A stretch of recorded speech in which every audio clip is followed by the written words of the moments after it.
Jadi di antara syafaatnya Quran itu orang nggak jadi masuk neraka. Jadi syafaat itu ada dua, dari neraka diangkat ke surga, dan itu bisa lama itu. Tapi kalau syafaatnya Quran itu yang belum masuk neraka supaya nggak jadi masuk neraka. Karena neraka juga punya aturan, dia juga kena aturan fikih. Jadi, loh betul ini, saya ada guyon. Jadi kena konstitusi apa? Fikih. Sama tak ceritani syafaatnya Quran itu, ada orang itu beling itu fasik. Itu dihafal surat Tabarok. Hafal betul. Tabarakalladzi biyadihil mulku wa huwa ala kulli syai'in qadir alladzi khalaqal mauta wal hayata. Pertanyaannya gini, boleh enggak orang menginjek surat Baqarah? Boleh enggak? Enggak. Padahal orang hafal Quran itu artinya ayat itu ada di hatinya. Fa inna wa ta'ala la yu'adzibu qalban wa al-Qur'ana. Allah tidak akan menyiksa hati yang menyimpan Quran, yang jadi flash disknya Quran, yang jadi rekaman Quran. Singkat cerita orang ini hafal. Pas ketemu Mungkar Nakir prosedur kan, ini orang fasik mau diantemin sama Mungkar Nakir. Prosedur ya, dia kan prosedur standar. Si surat Tabarok akhirnya menjelma jadi seseorang yang gagah berani. Kamu nggak boleh nyiksa orang ini. Saya ini kalamullah. Kalau kamu nyiksa dia berarti nyiksa saya. Kamu berani sama kalamullah. Wah ya tidak berani jadi Mungkar Nakir. Tapi orang itu nakal, harus saya gebukin.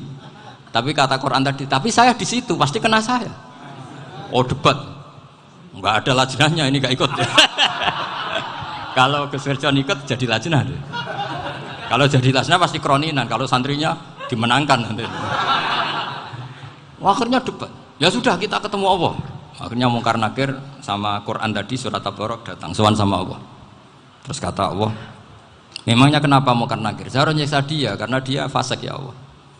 Memangnya kenapa surat Tabarok? Saya ada di situ. Menurut aturan orang tuh nggak boleh injak-injak Quran. Kalau dia nutuk saya, nutuk Quran, itu harus dikasih tahu fikihnya Mungkar Nakir. Akhirnya Allah ngendikan gini ke surat Tabarok. Ya sudah terserah kamu. Kalau terserah pulau Gusti, Mungkar Nakir nggak boleh nyentuh orang ini. Ya sudah selamat. Sehingga terus itu sama baca di termasuk mukjizatnya surat Tabarok di tafsir Ibnu Katsir banyak. Karena tadi logikanya malaikat itu juga kena aturan fikih. Sehingga banyak ulama termasuk Said Muhammad ngendikan pertanyaan Mungkar Nakir itu tidak semua orang kena. Kalau semua orang kena nanti kalau tanya Nabi Muhammad, waman nabiyuka? Kacau kan jawabnya. Nabi kamu siapa? Lu saya ini nabi. Iya kan? Lah nanti kalau pas ketemu Nabi Ibrahim, waman abuka? Jadi repot kan? Makanya ada kiai yang guyon kalau ditanya merebuka, saya ini guru tauhid sembrono. Saya ini ngajar Ummul Barohin, kamu tanya merebuka. Masyhur itu keramatnya Imam Malik itu. Ada Ashabu Malik, rajulun min ashabi Malik. Beliau ditanya Mungkar Nakir merebuka menabiuka. Imam Malik datang, ini seumur-umurnya itu ngajar tauhid. Kok kamu bedai enggak sopan kamu? Nah, kita berharap barokah sampean ngaji nanti itu. Yes. Malaikat itu anak sungkane gitu. Jadi dan saya meskipun guyon itu serius.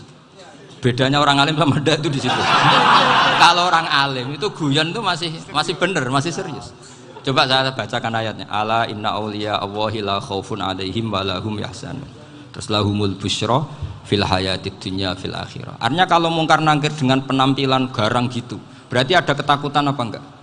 Ada, padahal ciri utama walinya Allah tidak ada ketakutan. Makanya itu termasuk dalilnya Sayyid Muhammad, tidak semua orang alami seperti itu karena wali-wali itu la khaufun alaihim wa lahum yahzanun. Wah anak kiai ketemu karena kerja tidur wedek. Iku dresege ora kok pertanyaan tok, nek konan santri piye? Lho isen wis kiai dihanjuti Mungkar Nakir.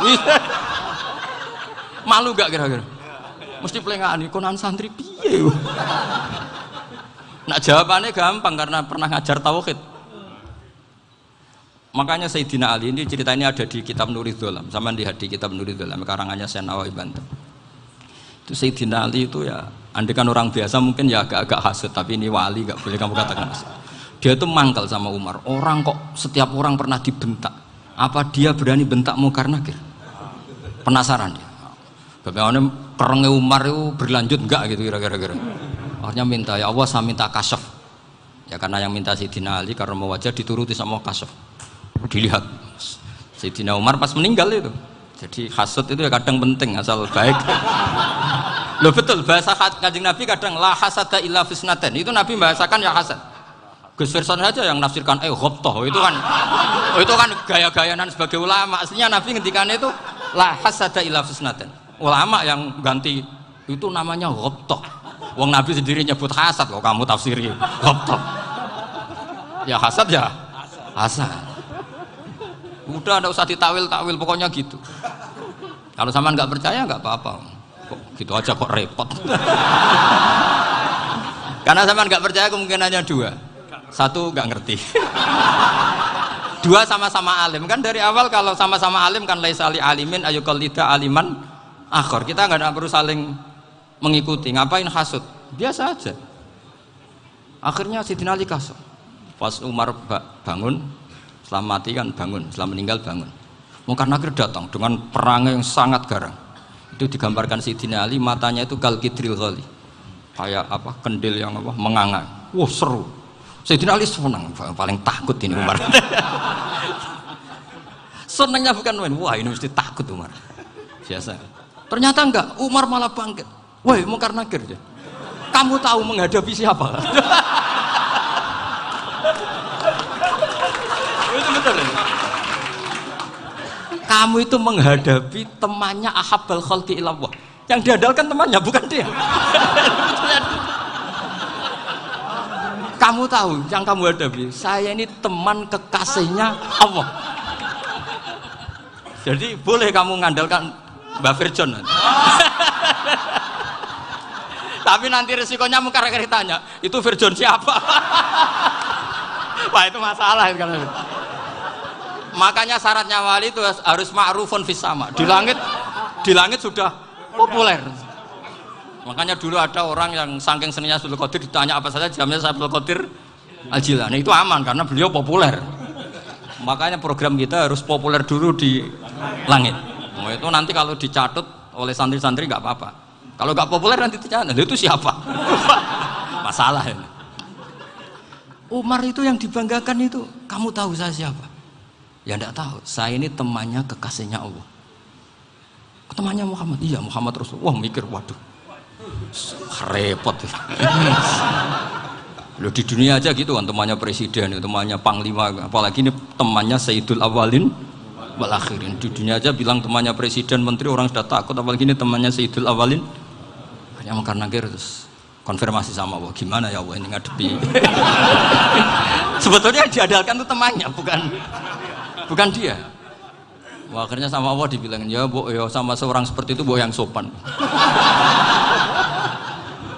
Terus semenjak itu Mungkar Nakir itu nggak selalu berpenampilan seperti itu, sangat. Jadi semoga itu konsisten sampai nanti. Jadi kamu kalau ingin nggak takut Mungkar Nakir, jadi wali dulu. Karena syaratnya tadi hanya wali sing la khaufun alaihim wa lahum yahzanun lahumul busyra fil hayatid dunya fil akhirah. Jadi orang itu kalau ngaji itu harus khatam. Jangan semuanya kena pertanyaan. Nanti kalau semuanya kena pertanyaan nanti repot. Kalau Nabi Muhammad ditanya waman Nabi juga. Nabimu siapa? Lu kan terus jadi aneh. Jadi makanya ngendikane Sayyid Muhammad semua ulama lah, nggak ada am kecuali ditaksis, kecuali sifatnya Allah. Misalnya bikulli syai'in alim ya benar-benar bikulli syai'in. Tapi kalau am semuanya pasti ada taksis, meskipun dalam muhawarah muhadasah biasa. Misalnya contoh gampang, istri kamu baru seneng kamu, Mas nak pengen apa-apa itu lapor aku, gak apa-apa Mas, mesti aku seneng sama lapor. Iku dia aku pengen wayo. Wah langsung jadi apa wae. Mesti apa wae maksudnya kecuali itu gitu. Padahal kalau ngomong, Mas sampean ingin apa saja tak dukung. Terus sampean bilang, pengen iku wayo. Kira-kira disetujui apa enggak? Sama seperti kita kalau punya teman akrab, wes nang omahku gak apa-apa, anggap ya omahmu dewe. Terus mlebu-mlebu kamar. Jadi tidak ada am kecuali di taksis. Artinya kalau ada cerita bahwa orang mati pasti ngalami ditanya Mungkar Nakir, itu pasti ada am yang di taksis. Itu pasti tidak dialami para anbiya, para auliya. Karena ciri utama wali itu la khaufun alaihim walahum yahzanun. Kemudian saya yang mau cerita ya supaya sampean bisa menghadapi dunia global ini, tak bawa tafsir Munir termasuk tadi. Kenapa orang Islam Rasulullah Shallallahu Alaihi Wasallam itu lebih senang kalau yang menang itu orang Nasrani Romawi ketimbang yang menang itu orang Faris, dalam hal ini ateis. Karena orang ateis itu lebih ngeri. Sebetulnya beberapa penemuan sains, terutama di ilmu medis, itu orang Amerika, kayak cloning. Tapi orang Amerika itu masih dilarang oleh gereja untuk mengaplikasi. Karena nanti bayi cloning itu dipakai suku cadang. Di Amerika masih ditentang oleh fatwa-fatwa agama, baik Islam maupun Kristen. Tapi di Cina itu dipraktekkan, karena nggak ada halangan agama. Di Cina itu biasa ada kondom diolah lagi jadi alat-alat aksesoris. Di Amerika tidak ada karena masih ada agama, masih ada larangan. Sehingga orang Islam itu lebih takut kalau yang menang itu Persia, karena terus cara berpikir ternyata Tuhan itu tidak ada, langit nggak ada perannya. Jadi ketika yang menang Nasrani masih berpikir itu pertolongan Tuhan, meskipun mungkin cara mengatakan Tuhan beda dengan kita. Tapi ada satu kesamaan bahwa kekuatan samawi itu ada. Jadi disebut hulibatir rum fi adnal ardi wa hum min ba'di ghalabihim sahlibun. Di sini diterangkan oleh Syekh Nawawi supaya kamu tidak salah paham. Sebetulnya kamu katakan misalnya wah itu paham liberal, sebenarnya saya tidak tersiksa. Cuma takut yang mengatakan seperti itu cek goblokir atau ngaji gitu. Itu aja masalah saya. Ini saya baca ini karangannya Syekh Nawawi karena tadi kata Mbah Firjon ngaji itu harus sama orang yang bersanad. Saya ini kalah sama beliau itu berkali-kali. Secara nasab saya harus manggil Mbah. Secara silsilah ilmu saya juga kalah lagi. Saya sering disewani sama cucu-cucu Syekhona Khalil. Kiai Siddiq itu termasuk murid dekat beliau Syekhona Khalil. Kalau itu berarti kan Gus Firjon, Ahmad, terus Mbah Siddiq. Mbah Siddiq ngaji Syekhona Khalil. Syekhona Khalil itu pernah ngaji langsung sama Sayyid Zaini Tahlan. Berarti beliau dari Sayyid Zaini Tahlan itu baru generasi kelima.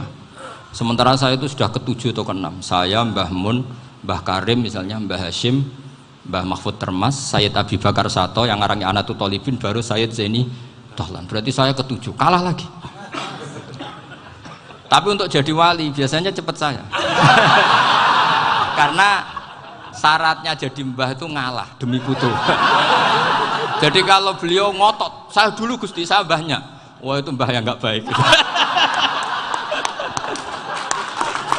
Pasti jatahnya dikasihkan apa? Cucunya dulu. Makanya Abdul Muthalib itu orang yang dapat wangsit, tapi yang jadi nabi itu cucunya.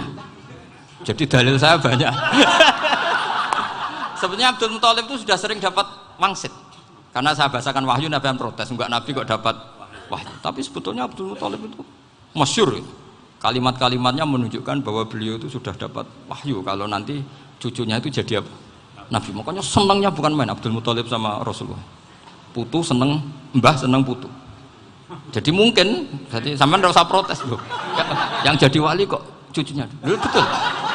Dulu Mbah Hamid Pasuruan itu kalau Mbah Ahmad Siddiq ke sana, Mbah Hamid Pasuruan kalau manggil Mbah Ahmad Siddiq itu paman.